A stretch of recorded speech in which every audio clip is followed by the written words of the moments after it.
एक विषय मैं लेना चाहूंगा, वो विषय है जो कि संविधान में सर्वाधिक दुरुपयोग किया गया, वो विषय है सेकुलर।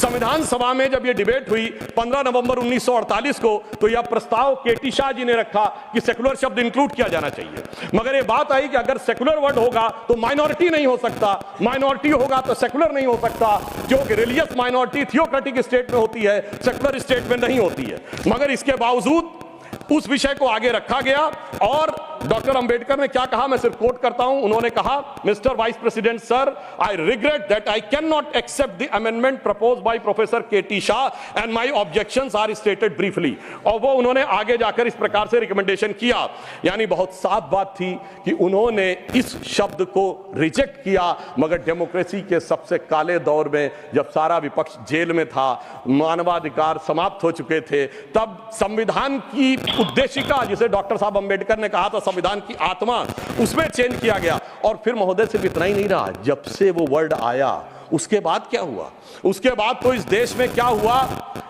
कि पर्सनल लॉ बोर्ड आ गया। उसके बाद क्या हुआ कि एक ऐसा समय आया कि जब सुप्रीम कोर्ट और शरिया में यह लगा कि मतभेद है, तो इस देश की संसद ने सर्वोच्च न्यायालय के निर्णय को रौंद कर शाहबानो केस में शरिया को सुप्रीम कोर्ट से ऊपर कर दिया। मैं विनम्रता से कहना चाहता हूं, दुनिया के किसी सेकुलर देश में ऐसा कोई एक उदाहरण बता दे तो मैं अपना बयान वापस लेने को तैयार हूं। फिर उसके बाद उपरांत महोदय इतना ही नहीं हुआ, फिर प्लेसेस ऑफ वर्शिप एक्ट आया। वो कहता है कि 15 अगस्त 1947 के बाद कोई चेंज नहीं होगा, ठीक है। मगर महोदय फिर वक्फ बोर्ड एक्ट आया, जो ये कहता है कि कोई समय सीमा नहीं रहेगी। और सूरत नगर निगम पे दावा किस बात पे है कि मुगलों के जमाने में वो सराय थी। तिरुचिरापल्ली के तिरुचुनेरी मंदिर पे इस बात पे है कि अरकाट के नवाब ने दे दिया था। यानी 200 साल 300 साल पहले के सरकारों के वो फरमान, जो कि सरकारें किस हिसाब से मानती थी। फिर कम्युनल वायलेंस बिल आया। अब मैं सिर्फ संक्षेप में 10 बिंदु बोलना चाहता हूं। जो लोग आज कहते हैं इस संविधान में उन्होंने क्या किया, मदरसा बोर्ड आया, मुस्लिम पर्सनल लॉ बोर्ड, इन सबको संवैधानिक मान्यता, संवैधानिक संरक्षण प्राप्त है।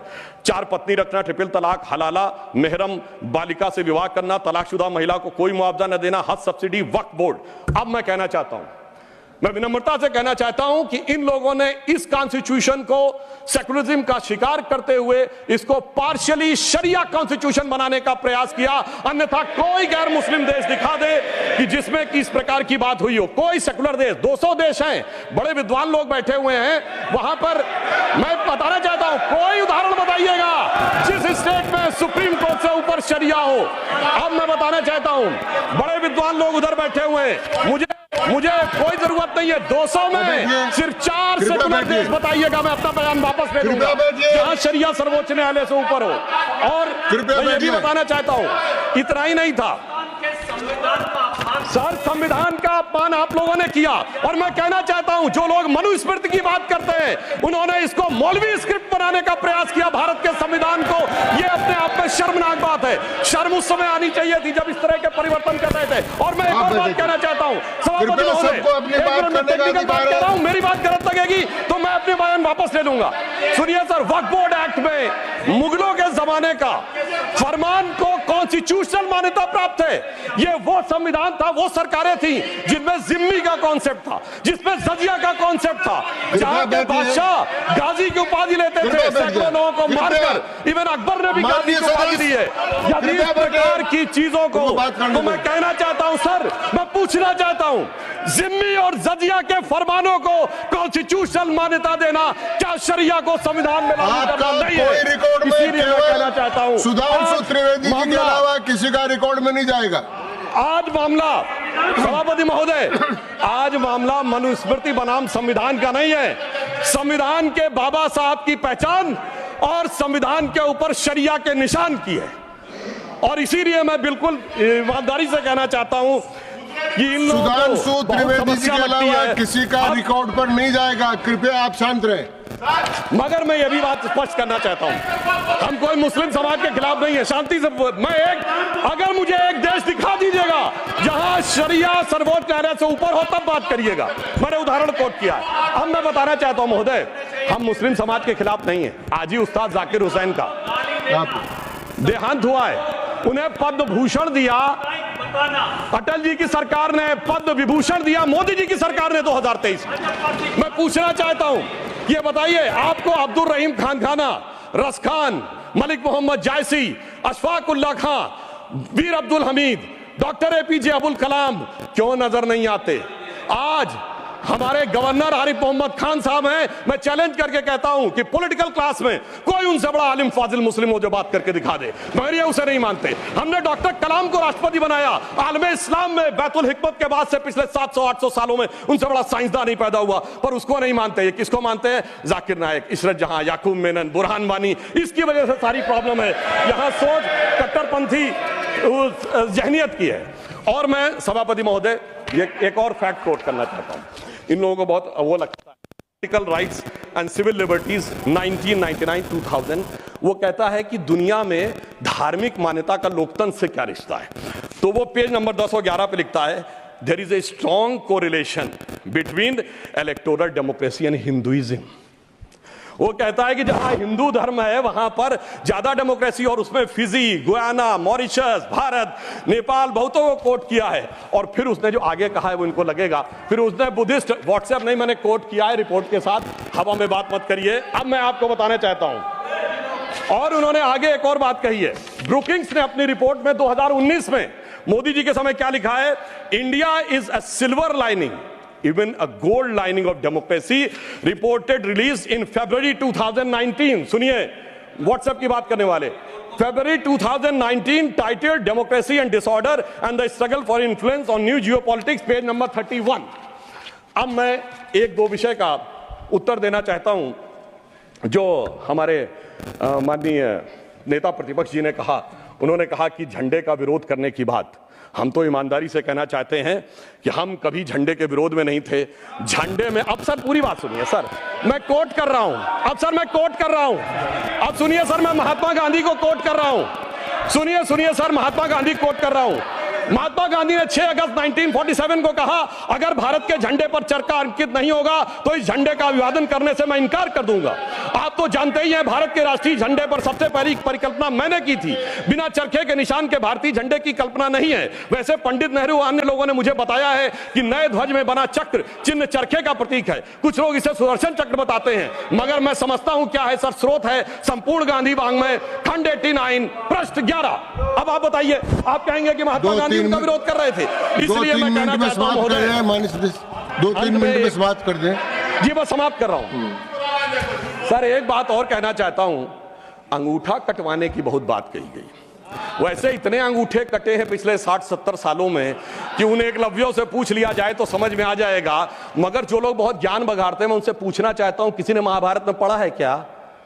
कि मैकाले का ही थॉट पढ़े आ रहे हैं। मैं किसी के प्रति अपमान नहीं करना चाहता। 100 में 99 लोगों को यह नहीं पता कि वो किस चैप्टर में है। महाभारत के वन पर्व में है, जहां पर जब एकलव्य का वो पूरा विशेष नहीं जाता, जब द्रोणाचार्य उससे पूछते तुम अपना परिचय दो, तो कहता मैं मगध नरेश जरासंध के प्रधान सेनापति हिरण्यधनु का पुत्र Eklavya. He was the chief of the arm forces. माननीय सदस्यगण, आप ऐसे कहते जैसे माननीय सदस्यगण, जो बचे हुए माननीय सदस्य बोलने वाले हैं उनको कल अवसर मिल सकेगा। आप कृपया 1-2 मिनट में समाप्त करें। जी हम समाप्त करते हैं। तो इसलिए मैं कहना चाहता हूं, जब अगर आप हकीकत में देखेंगे तो समझ में आएगा। और मैं आज प्रधानमंत्री जी को धन्यवाद देना चाहूंगा। महोदय, ये जरासंध की सेना वो थी जो उस समय भारत की सबसे शक्तिशाली सेना थी, जिसके लिए कृष्ण जी भी एक बार छोड़े थे तो रणछोड़ नाम पड़ा था।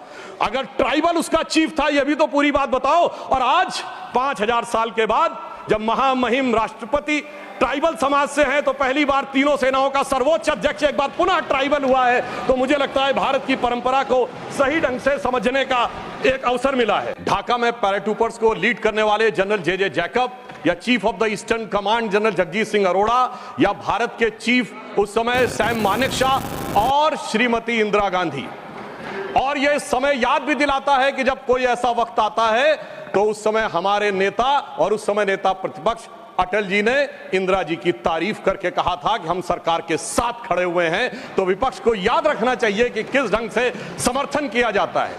परंतु मुझे एक याद आता है कि आज इंदिरा जी की आत्मा जहां कहीं भी होगी तो वो बड़ी अचंभित और स्तब्ध हो जाती होगी कि ये वही पार्टी है और ये वही परिवार है जिसके नेता के बारे में पाकिस्तान का पूर्व मंत्री फवाद चौधरी समर्थन करता है। और ये वो है जो कहता था मैंने पुलवामा में घुस के मारा है, जिनके बारे में ख्वाजा आसिफ उनके रक्षा मंत्री समर्थन करते हैं, जिनके बारे में पूर्व प्रधानमंत्री उनके Imran Khan floor of the house पे बोलते हैं, और सर जिनका नाम यूएन में उनके डोजियर में लिखा जाता है। तो मुझे लगता मैं इंदिरा जी को इन्हीं शब्दों में श्रद्धांजलि दे सकता हूं कि बूढ़ा वंश इंदिरा जी का उपजा ऐसा लाल, इज्जत सारी डुबो गई है ऐसा किया कमाल।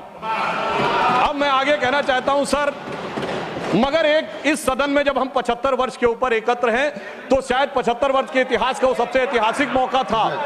तो मैं ये कहना सर आपके लिए आगे सुनिए सर, आप अरे लीजिए आप सुनिए, मैं एक बताना चाहता हूं सर, एक महत्वपूर्ण बात यह थी कि एक तरफ 7th फ्लीट भेजा गया था और चंद दिनों के अंदर अमेरिका ने मान्यता भी दे दी थी। हमने 93,000 प्रिजनर ऑफ वॉर छोड़े मगर पीओके में कुछ नहीं कर पाए, चलिए वो एक अलग बात है। हमारे 54 प्रिजनर ऑफ वॉर पाकिस्तान में थे, वो नहीं मिल पाए। ये मुझे आज तक आश्चर्य है कि 93,000 दे के 54 नहीं ले पाए।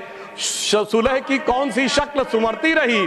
तो मैं इनकी पॉलिसी के लिए कहना चाहूंगा, अरे आपके नेताओं के लिए बोल रहा हूं, एक पंक्ति में कह रहा हूं, सुनिए, अरे बात तो सुनिए, काहे परेशान हो रहे हैं। मैं कह रहा हूं चीन छीन देश का गुलाब ले गया। पंडित नेहरू के लिए वो गुलाब का फूल लगाते थे। चीन छीन देश का गुलाब ले गया, ताशकंद में वतन का लाल सो गया, और ये सुलह की शक्ल को संवारते रहे और जीतने के बाद बाजी हारते रहे। अब मैं आज के विषय पे आता हूं, संविधान के संदर्भ में। अभी अभिषेक मनु सिंघवी जी जो ये बहुत कृपया आप बैठ जाए। अरे भैया सब दिखाई पड़ रहा है। देखिए मैंने तो इनके नेताओं की तारीफ की, फिर भी नहीं हजम हो पा रही है इनसे, इसीलिए मैं कह रहा हूं। अब सुनिए, आज के हम संविधान के विषय पे आते हैं तो संविधान का सबसे पहला वाक्य है, कृपया बैठिए। द पीपल ऑफ इंडिया, हम भारत के लोग। सभापति महोदय, अगर हम लोग और भारत इन 3 शब्दों का अर्थ समझ लें तो संविधान निर्माताओं का मूल भाव समझा जा सकता है, मगर अफसोस सर्वाधिक भ्रम इसी विषय को लेकर किया जाता है। अभी अभिषेक मनु सिंघवी जी ने बोला और कई वक्ताओं ने बोला कि ये बात का आशंका थी कि हम सरवाइव करेंगे कि नहीं डेमोक्रेसी में, मगर हम सरवाइव करने वाली बात नहीं। मैं आज के समय में अपने विपक्षी दलों से कहता हूं, पूरे ईस्टर्न हेमिस्फीयर में उठा के देखिए, बड़े देशों में sustainable absolute and vibrant democracy सिर्फ भारत है, और जापान और ऑस्ट्रेलिया तो कॉन्स्टिट्यूशनल मोनार्की हैं। तो पूरे पूर्वी गोलार्ध में यदि देखा जाए तो absolute democracy, vibrant democracy, consistent democracy सिर्फ भारत है। और यह भी समझना चाहिए, आज डेमोक्रेसी के अंडर में सर 34% पॉपुलेशन है विश्व की, जिसमें 17% अकेले हम हैं। We are the defenders of democracy in the entire world. कोई और नहीं है जिसे दूसरे नेता जाकर समझते होंगे। परंतु मैं ये भी बताना चाहता हूं, हम डेमोक्रेसी में सरवाइव किए हैं तो ये कोई अनायास नहीं। कॉन्स्टिट्यूएंट असेंबली की डिबेट में डॉक्टर राधाकृष्णन ने कहा था, मैं कोट करता हूं, कि गणतांत्रिक व्यवस्था इस देश के लिए कोई नया प्रयोग नहीं है, यह इतिहास के आरंभ काल से भारत की व्यवस्था में थी। मैं बाबा साहब अंबेडकर को कोट करना चाहूंगा, उन्होंने कहा, लोकतंत्र की अवधारणा भारत के लिए कोई बाहर की अवधारणा नहीं है, it's not an align object. यह कोई अपरिचित चीज नहीं है, प्राचीन काल से भारत की व्यवस्थाओं में निहित थी, और उन्होंने बौद्ध संघों का उल्लेख किया। और मैं अपने सम्मानी मित्रों से कहना चाहता हूं, लोकतंत्र की व्यवस्था भारत में कहां से थी? 12वीं शताब्दी के कर्नाटक में भगवान वासवन्ना के अनुभव मंडपों को देखिए। चोल साम्राज्य में 8वीं और 9वीं शताब्दी में इलेक्टेड गांव के प्रतिनिधि होते थे, 6 कमेटियां होती थी जो इलेक्टेड ढंग से काम चलाती थी। उसके पीछे जाइए तो वैशाली का गणराज्य, जिसका उल्लेख हमारे जदयू के अध्यक्ष जी ने भी किया, और उसके पीछे जाइए तो वैदिक काल में सभा और समितियां बैठकर इसी लोकतांत्रिक व्यवस्था के तहत कार्य किया करती थी। तो बाबा साहब अंबेडकर जो ड्राफ्टिंग कमेटी के चेयरमैन थे, अगर उन्होंने इन सारी परंपराओं के चित्र उसमें रखे हैं, इसका अर्थ हुआ कि भारत की डेमोक्रेसी मूल रूप में वहां से आती है। वैसे मैं एक और चीज कोट कर दूं, भारत रत्न पूर्व राष्ट्रपति डॉक्टर प्रणब मुखर्जी जी ने भी जून 2018 में आरएसएस हेडक्वार्टर पे अपने भाषण में कहा था कि भारत ही लोकतंत्र का मूल है और वैशाली का गणराज्य विश्व का पहला गणराज्य था। अब मैं बताना चाहता हूं कि हम भारत कैसा है, क्योंकि हमारे विरोधी लोगों को थोड़ा विदेश की बात ज्यादा समझ में आती है, तो देश क्या कहता है उससे ज्यादा समझिए विदेश क्या कहता है। और मैं सिर्फ 2 ही बड़े लोगों के नाम लूंगा। चाइना, मैं कहता हूं कोई भी जाके चेक करे, चाइना में एंशिएंट चाइनीज में भारत का नाम क्या है? TINZHOU। जाऊ शब्द वहां पर केंद्र के लिए प्रयोग होता है, जैसे हमारी भारत में पुर, जयपुर, नागपुर, कानपुर वगैरह वगैरह। अब टियान जाऊ अगर आप जाके आज सर्च करेंगे तो विकिपीडिया में कुछ उन्होंने घपला कर रखा है, सीधे सीधे लिख के नहीं आता, पर चाइनीज भाषा की डिक्शनरी में जाइए, TIN टियान का अर्थ है हेवन और जाऊ का अर्थ है केंद्र। तो चाइना के एंशिएंट में माना जाता था भारत क्या है, it is the centre of heaven. Ancient Japanese में भारत का नाम है Tenjiku, that is the centre of heaven. और ये कहते देश ही नहीं था, और चीन भी कह रहा है और जापान भी कह रहे हैं कि ये देश तो वो है जो स्वर्ग का केंद्र था। अब मैं बताना चाहता हूं, मिडिल ईस्ट में, अरब में 8वीं और 10वीं शताब्दी में जितने भी बड़े बड़े अरब के राइटर्स हुए, चाहे इब्ने असीर हो, इब्ने कसीर हो, इब्ने तबरी हो, इब्ने खल्दूम हो, उन्होंने क्या लिखा है, अजीदुल रिहल उल इलामीन बिल इलादुल हिंद, यानी when I look towards the India the cool breeze of knowledge comes to us. तो इधर का भी, पूरब का भी बता दिया, पश्चिम का भी बता दिया, मगर हम क्या करें। आर्थर शोपेनहावर ने लिखा इंडिया के लिए कि यहां पर product of highest human wisdom की उपनिषदिक फिलॉसफी आई है। ये हमारा देश था, मगर अफसोस आज भी लोग ये कहते हैं कि जब माननीय प्रधानमंत्री जी ये कहते हैं कि Bharat is a mother of democracy, तो ये संविधान की मूल भावना के अनुरूप कहते हैं, मगर अभी भी कहीं कहीं लोगों को डिफेंडर्स ऑफ डेमोक्रेसी कहीं और से नजर आते हैं। इसलिए हमारे इस देश के लिए सभापति महोदय क्या कहा जाता था, गायन्ति देवः किल गीत कानी धन्यास्तुते भारत भूमि भागा स्वर्गापवर्गास्पद भाग हेतु भवन्ति भूयः पुरुषा सुरत्वात्। अर्थात ये भारत भूमि धन्य है, देवता जिसकी स्तुति में गीत गाते हैं, क्योंकि स्वर्ग में रहने के बाद भी मनुष्य के रूप में जन्म लेने को यहां लालायित रहते हैं, क्योंकि हम मोक्ष भूमि है। और वैसे ऑन द लाइटर नोट मैं कहना चाहूंगा, जो लोग मानते नहीं है कि भारत डेमोक्रेसी कि वो कहते हैं इंग्लैंड के मैग्ना कार्टा 1215 से आया था, वो इंग्लैंड को मानते मदर ऑफ डेमोक्रेसी। तो सभापति महोदय मैं कहना चाहूंगा कि इंग्लैंड के पूर्व प्रधानमंत्री की मदर इन लॉ हमारी इसी सदन की सदस्य हैं, तो मदर ऑफ डेमोक्रेसी ना मानो तो mother in law of democracy ही मान लेना चाहिए। अब मैं ये कहना चाहता हूं महोदय, ये देश कैसे एक था जो वी द पीपुल कहा गया है। मैं बताना चाहता हूं कि जब माननीय प्रधानमंत्री जी ने श्री राम जन्मभूमि का उद्घाटन करना था, तो उससे पहले वो दक्षिण के जिन मंदिरों में गए थे उसमें से एक तमिलनाडु का श्रीरंगम मंदिर है। उस श्रीरंगम मंदिर का महत्व क्या है, यह माना जाता है कि अयोध्या के जो कुल देवता हैं भगवान विष्णु, वो श्रीरंगम के रूप में वहां विद्यमान हैं। क्योंकि जब उन्हें युद्ध करना था, विभीषण का राज्याभिषेक करना था, तो अपने कुल देवता को वहां स्थापित किया। समझिए, अयोध्या के वो नरेश हैं, पर कुल देवता तमिलनाडु में है। देश इस प्रकार से जुड़ता है। भगवान कृष्ण ने अपना शरीर छोड़ा द्वारका में और हृदय उनका जगन्नाथपुरी में है। देश इस तरीके से जुड़ता है। इसके बावजूद लोगों को समझ में नहीं आता कि यह देश कभी जुड़ता था। तो मैं कहना चाहता हूं, आज भी कभी जब आप पूजा करते हैं तो हाथ में जब जल लेते हैं तो पंडित क्या बोलते हैं, गंगे च यमुने च गोदावरी सरस्वती नर्मदे सिंधु कावेरी जलेस्मिन सन्निधिम कुरु। देश की सारी नदियों का स्मरण हो जाता है। इस प्रकार से देश एक संकल्प के थ्रू आकर एक प्रकार से जुड़ता है। और इसीलिए इसकी डेफिनेशन भी दी गई। अगर इंडिया दैट इज भारत कहा गया है हमारे कॉन्स्टिट्यूशन में, तो इंडिया एक ज्योग्राफिकल कॉनोटेशन है जो इंडस रिवर के इस तरफ है। तो फिर देश कैसे नहीं था। और भारत के बारे में कहा गया है, उत्तरम यद समुद्रस्य दक्षिणम च हिमाद्रिभि वर्षम यद भारत नाम भारतीय यस्य संतति। पूरे भारत की डेफिनेशन दी गई है जो समुद्र के उत्तर में और हिमालय के दक्षिण में है। मगर हम क्या बताएं कि अभी भी लोगों के दिमाग में वो विचार है। अब मैं अगले विषय के ऊपर आता हूं। स्वतंत्रता आंदोलन। कांग्रेस बहुत दावा करती है कि उसने स्वतंत्रता आंदोलन में बड़ा काम किया। निश्चित रूप से योगदान था कांग्रेस के बड़े नेताओं का, हम इसको नकारते नहीं हैं। परंतु उस योगदान के बाद उस योगदान में कितना मिष्ठान लेने का प्रयास हुआ, यह मैं कांग्रेस के एक नेता कोट करना चाहता हूं। आप सबने बड़ा प्रसिद्ध गीत सुना होगा, कदम कदम बढ़ाए जा खुशी के गीत गाए जा, जो आजाद हिंद फौज का गीत था। इसको लिखने वाले थे बंशीधर शुक्ल। वो कांग्रेस के नेता थे। 42 में भारत छोड़ो आंदोलन के वजह से उनको निकाल दिया गया नौकरी से। वो लखनऊ में आकाशवाणी में कार्य करते थे। मगर जब आज़ादी के बाद उन्होंने जो भ्रष्टाचार देखा, तो उन्हीं की पंक्ति में कोट करता हूं। क्यों, पहले कांग्रेस का एक चवन्नी हुआ करता था सदस्यता शुल्क, नारा होता था एक चवन्नी चांदी की जय बोलो महात्मा गांधी की। अब बंशीधर शुक्ल जी ने लिखा कि अब क्या होने लगा। उन्होंने कहा, कहां हूं बेड़िन की झनकार, कहां एक कुर्सी गद्देदार, कहां चवन्नी मांगे गुजर, कहां अब रिश्वत बेसुमार, हुईगा स्वतंत्र भारत हमार। और आगे उन्होंने लिखा कि कॉलेज की सब खिड़की स्वतंत्र, टीचर लड़का लड़की स्वतंत्र, हाकिम स्वतंत्र हरहा स्वतंत्र, गलियार घूर चढ़ा स्वतंत्र, परतंत्र हुए ईमानदार, हुईगा स्वतंत्र भारत हमार। ये तो मैं 1950 के आसपास की बात बता रहा हूं, जिस जमाने के विषय में आप ये कहते हैं। मगर अब मैं आता हूं संविधान में, जो पहला संविधान संशोधन किया गया, जिसके बारे में हमारे बहुत से लोग बोल चुके हैं, मैं डिटेल में नहीं जाना चाहता। मैं सिर्फ ये बताना चाहता हूं, अभिव्यक्ति की स्वतंत्रता या फ्रीडम ऑफ स्पीच हमारी परंपरा में है, और परंपरा जिस सीमा से है, मैं चुनौती से कहता हूं, दुनिया में कोई कंट्री, कोई सिविलाइजेशन नहीं हो सकता। हमारे यदि एक तरफ यह माना गया है कि वेद ब्रह्म वाक्य है, वेद वाक्यम जनार्दनम, तो यहीं पर एक ऐसा भी संप्रदाय हुआ जिसने कहा त्रया वेदस्य कर्तारा धूर्तो भांड निशाचरा, वेद के पढ़ने वाले तीन, धूर्त भांड और निशाचर, उस चरवाक को भी स्थान दिया गया। इससे ज्यादा उदार फ्रीडम ऑफ स्पीच किसी को चाहिए? जो कहते फ्रीडम ऑफ स्पीच सिर्फ पंडित जवाहरलाल नेहरू के माध्यम से आई थी।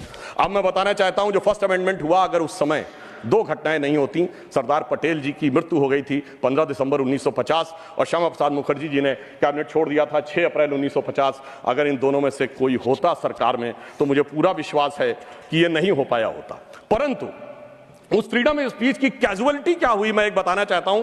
बाबा साहब अंबेडकर ने जब 6 अक्टूबर 1951 को अपना इस्तीफा दिया है, जयराम रमेश जी ने वो बात ठीक कही थी कि उसका उपलब्ध है सरकार के आंकड़े में भी, मगर मैं कोर्ट, हाँ वो जी बिल्कुल है, ये है सर, ये है। मगर अब मैं कोट करना चाहता हूं कि बाबा साहब अंबेडकर ने के बारे में पद्म भूषण धनंजय कीर ने, जो कि इंदिरा जी की सरकार के द्वारा पद्म भूषण प्राप्त है, सबसे ऑथेंटिक बाबा साहब की जिन्होंने ऑटोबायोग्राफी लिखी, उन्होंने लिखा 10 अक्टूबर 1951 को लोकसभा में बोलने के लिए खड़े हुए। उनसे कहा गया मुझे अपना बयान प्रस्तुत करने की अनुमति दी जाए, तो उपसभापति ने कहा कि श्रीमान अंबेडकर, अगर आप अपने भाषण की कॉपी हमें पहले दे दी होती तो हम अनुमति दे सकते थे, आप चाहें तो 6 बजे के बयान अपना बयान दे सकते हैं। सभापति की बात सुनकर अंबेडकर जी को अचरज हुआ और धक्का लगा। उन्होंने कहा क्या अंबेडकर, तो एक संसद सदस्य श्री कुंजरू और श्री कामत ने उपसभापति से पूछा क्या अंबेडकर के भाषण की जांच की जाएगी? इस पर उपसभापति ने कहा मुझे देखना जरूरी है, इस पर ध्यान देने की जरूरत है। डॉक्टर अंबेडकर के बयान में कुछ अप्रासंगिक या बदनामी करने वाली बात तो नहीं है। तब डॉक्टर अंबेडकर ने गरज कर कहा कि मैं इस तरह की तानाशाही के आगे नहीं झुकूंगा, और यह कहकर वो सदन के बाहर चले गए और प्रेस में उन्होंने अपना वक्तव्य जारी किया। अब मैं दूसरा एक उदाहरण देना चाहता हूं, जो ये लोग बहुत बात करते हैं कि डॉक्टर अंबेडकर के विषय में इनके क्या विचार थे। मैंने अंबेडकर जी का विचार कोट किया, अब मैं कोट कर रहा हूं जवाहरलाल नेहरू जी का विचार, किसी अन्य का नहीं।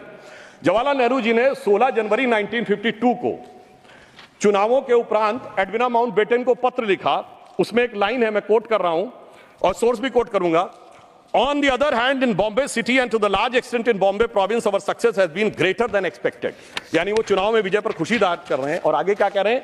Ambedkar has been dropped out, यानी प्रसन्नता है कि अंबेडकर जी चुनाव हार गए। फिर मैं पूरा पत्र नहीं पढ़ रहा हूं, इसी पत्र में वो आगे लिखते हैं the socialist combined with Ambedkar's party and thereby they lost their repute, यानी अंबेडकर जी की पार्टी से जुड़कर उनकी प्रतिष्ठा कम हो गई। और महत्वपूर्ण बात मैं ध्यान देना चाहूंगा सदन का, आगे वो कहते हैं but Ambedkar has combined with Hindu communalist, यानी वो कह रहे हैं अंबेडकर जी हिंदूवादियों के साथ आ गए थे। सर सोर्स है selected works of Jawaharlal Nehru series 2 volume 17 page number 35 to 37।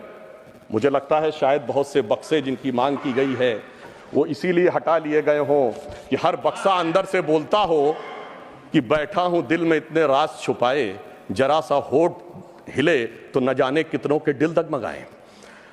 अब मैं आगे ये बताना चाहता हूं सर, फ्रीडम ऑफ स्पीच को, वो विषय तो बहुतों ने कहा इमरजेंसी का, मैं आगे का विषय बताना चाहता हूं। इस देश में फ्रीडम ऑफ स्पीच को कर्टेल करने के लिए कॉन्स्टिट्यूशनल अमेंडमेंट लाया गया, जो कभी हो नहीं पाया। वो था पोस्ट ऑफिस अमेंडमेंट बिल 1986, जिसमें यह अधिकार सरकार ने लिया था कि वो जिसकी चिट्ठी चाहे खोल के पढ़ सकती है, और उसमें आपत्तिजनक हो तो उस पर कार्रवाई कर सकती है। जैसे कोई आज ये कहे कि व्हाट्सएप, ईमेल, मैसेज आपके कोई भी सरकार पढ़ सकती है और पढ़ने के बाद कार्रवाई कर सकती है, वो तो भला हो ज्ञानी जैल सिंह जी का, जो उस समय राष्ट्रपति थे, जिन्होंने उस संवैधानिक व्यवस्था का उपयोग किया कि उन्होंने उसे वापस ही नहीं किया, इसलिए वो कभी वास्तविक अर्थों में आ नहीं पाया। दूसरा, मैं राजीव गांधी जी के समय का कोट करना चाहता हूं। 29 अगस्त 1988 को एंटी डिफेमेशन बिल आया, यानी कोई सरकार की आलोचना करेगा तो उस पर कार्रवाई होगी, मगर उस समय प्रबल विरोध के चलते हुए वो नहीं हो पाया। फिर मैं बताना चाहता हूं, डॉक्टर मनमोहन सिंह जी ने आईटी एक्ट 2000 में सेक्शन 68A को अमेंड किया, जो सुप्रीम कोर्ट के द्वारा स्ट्रक डाउन कर दिया गया। अब इसके उपरांत मैं ये भी बताना चाहता हूं कि जो संवैधानिक व्यवस्था थी वन नेशन वन इलेक्शन की, ये टूटी कहां से थी? जब कांग्रेस में अंतरात्मा की आवाज जाग गई थी। 67 तक सारे इलेक्शन एक साथ होते थे।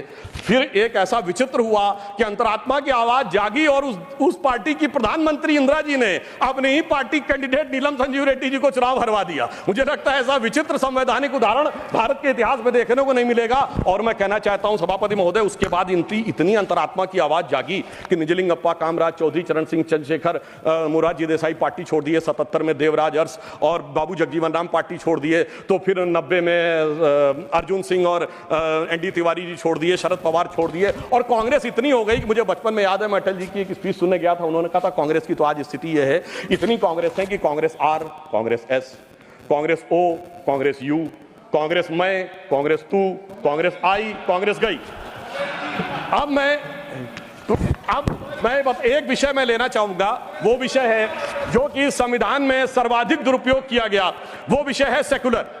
संविधान सभा में जब ये डिबेट हुई 15 नवंबर 1948 को, तो यह प्रस्ताव केटी शाह जी ने रखा कि सेकुलर शब्द इंक्लूड किया जाना चाहिए। मगर ये बात आई कि अगर सेकुलर वर्ड होगा तो माइनॉरिटी नहीं हो सकता, माइनॉरिटी होगा तो सेकुलर नहीं हो सकता, क्योंकि रिलीजियस माइनॉरिटी थियोक्रेटिक स्टेट में होती है, सेकुलर स्टेट में नहीं होती है। मगर इसके बावजूद उस विषय को आगे रखा गया और डॉक्टर अंबेडकर ने क्या कहा, मैं सिर्फ कोट करता हूं, उन्होंने कहा, mister vice president sir, I regret that I can not accept the amendment proposed by professor K T Shah and my objections are stated briefly. और वो उन्होंने आगे जाकर इस प्रकार से रिकमेंडेशन किया, यानी बहुत साफ बात थी कि उन्होंने इस शब्द को रिजेक्ट किया। मगर डेमोक्रेसी के सबसे काले दौर में, जब सारा विपक्ष जेल में था, मानवाधिकार समाप्त हो चुके थे, तब संविधान की उद्देशिका, जिसे डॉक्टर साहब अंबेडकर ने कहा था संविधान की आत्मा, उसमें चेंज किया गया। और फिर महोदय सिर्फ इतना ही नहीं रहा, जब से वो वर्ड आया उसके बाद क्या हुआ, उसके बाद तो इस देश में क्या हुआ कि पर्सनल लॉ बोर्ड आ गया।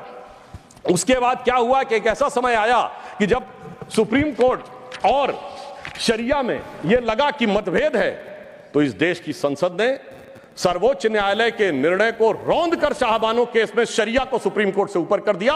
मैं विनम्रता से कहना चाहता हूं, दुनिया के किसी सेकुलर देश में ऐसा कोई एक उदाहरण बता दें तो मैं अपना बयान वापस लेने को तैयार हूं। फिर उसके बाद उपरांत महोदय इतना ही नहीं हुआ, फिर प्लेसेस ऑफ वर्शिप एक्ट आया। वो कहता है कि 15 अगस्त 1947 के बाद कोई चेंज नहीं होगा, ठीक है। मगर महोदय फिर वक्फ बोर्ड एक्ट आया, जो ये कहता है कि कोई समय सीमा नहीं रहेगी। और सूरत नगर निगम पे दावा किस बात पे है कि मुगलों के जमाने में वो सराय थी।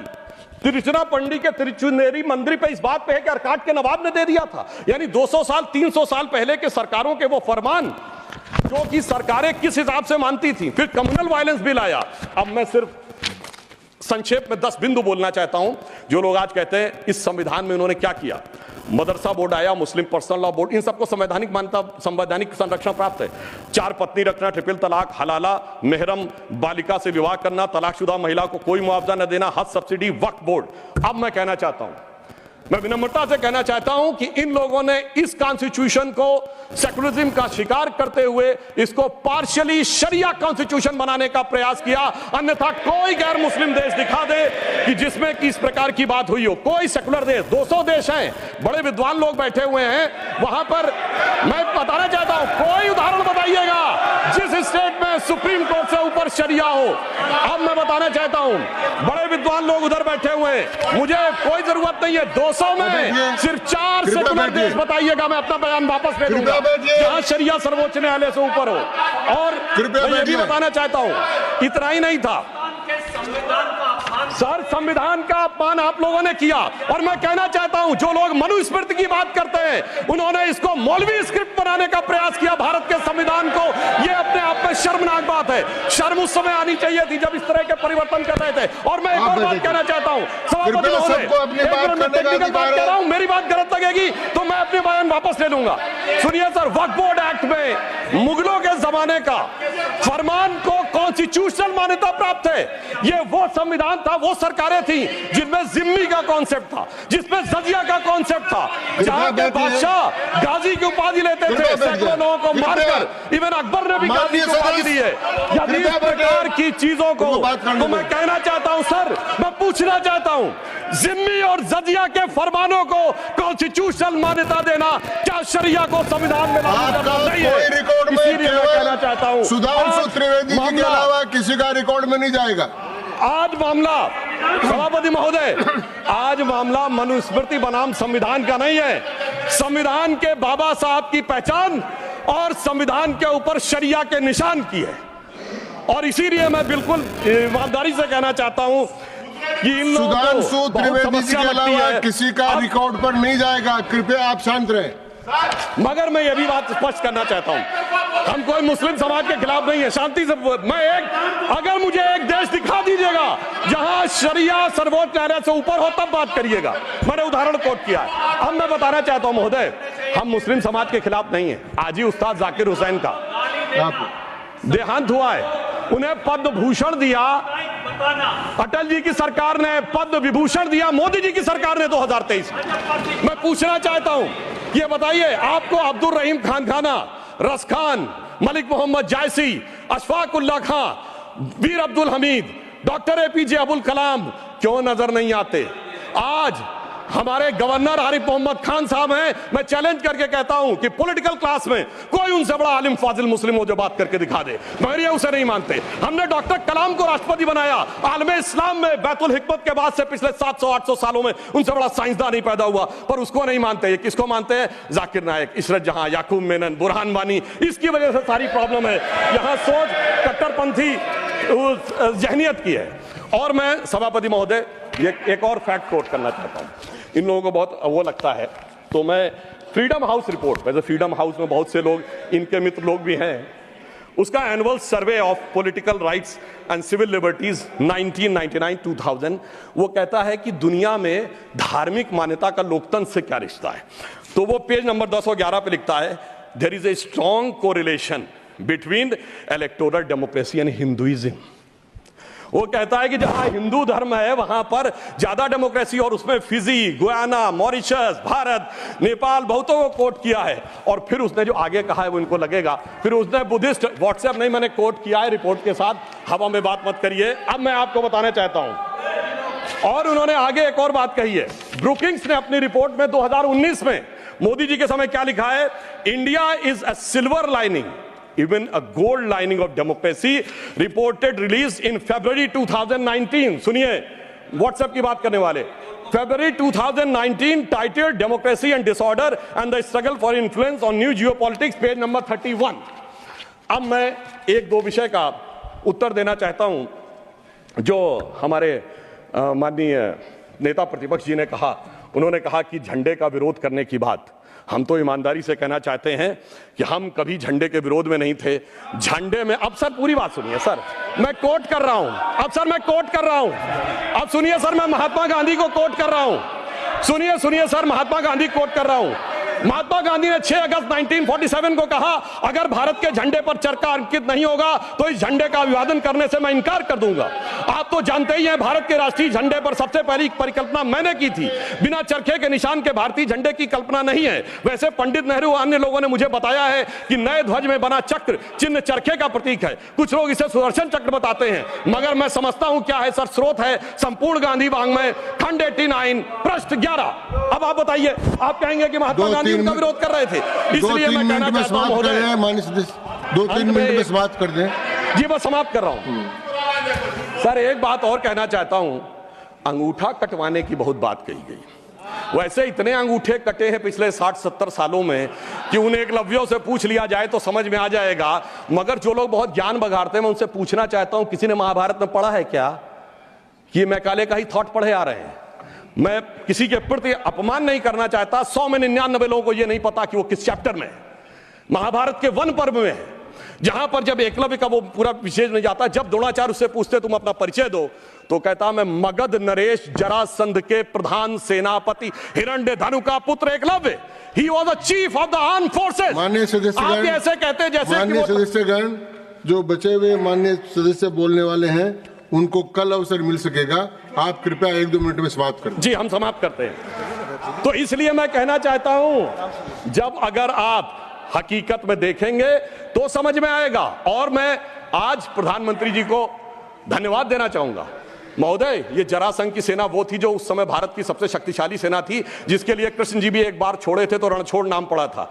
अगर ट्राइबल उसका चीफ था, ये भी तो पूरी बात बताओ। और आज 5000 साल के बाद जब महामहिम राष्ट्रपति ट्राइबल समाज से हैं तो पहली बार तीनों सेनाओं का सर्वोच्च अध्यक्ष एक बार पुनः ट्राइबल हुआ है, तो मुझे लगता है भारत की परंपरा को सही ढंग से समझने का एक अवसर मिला है। ढाका में पैराट्रूपर्स को लीड करने वाले जनरल जे जैकब या chief of the eastern command general Jagjit Singh Arora या भारत के चीफ उस समय सैम मानेकशॉ और श्रीमती इंदिरा गांधी। और यह समय याद भी दिलाता है कि जब कोई ऐसा वक्त आता है तो उस समय हमारे नेता और उस समय नेता प्रतिपक्ष अटल जी ने इंदिरा जी की तारीफ करके कहा था कि हम सरकार के साथ खड़े हुए हैं। तो विपक्ष को याद रखना चाहिए कि किस ढंग से समर्थन किया जाता है। परंतु मुझे एक याद आता है कि आज इंदिरा जी की आत्मा जहां कहीं भी होगी तो वो बड़ी अचंभित और स्तब्ध हो जाती होगी कि ये वही पार्टी है और ये वही परिवार है जिसके नेता के बारे में पाकिस्तान का पूर्व मंत्री फवाद चौधरी समर्थन करता है। और ये वो है जो कहता था मैंने पुलवामा में घुस के मारा है, जिनके बारे में ख्वाजा आसिफ उनके रक्षा मंत्री समर्थन करते हैं, जिनके बारे में पूर्व प्रधानमंत्री उनके Imran Khan floor of the house पे बोलते हैं, और सर जिनका नाम यूएन में उनके डोजियर में लिखा जाता है। तो मुझे लगता मैं इंदिरा जी को इन्हीं शब्दों में श्रद्धांजलि दे सकता हूं कि बूढ़ा वंश इंदिरा जी का उपजा ऐसा लाल, इज्जत सारी डुबो गई है ऐसा किया कमाल।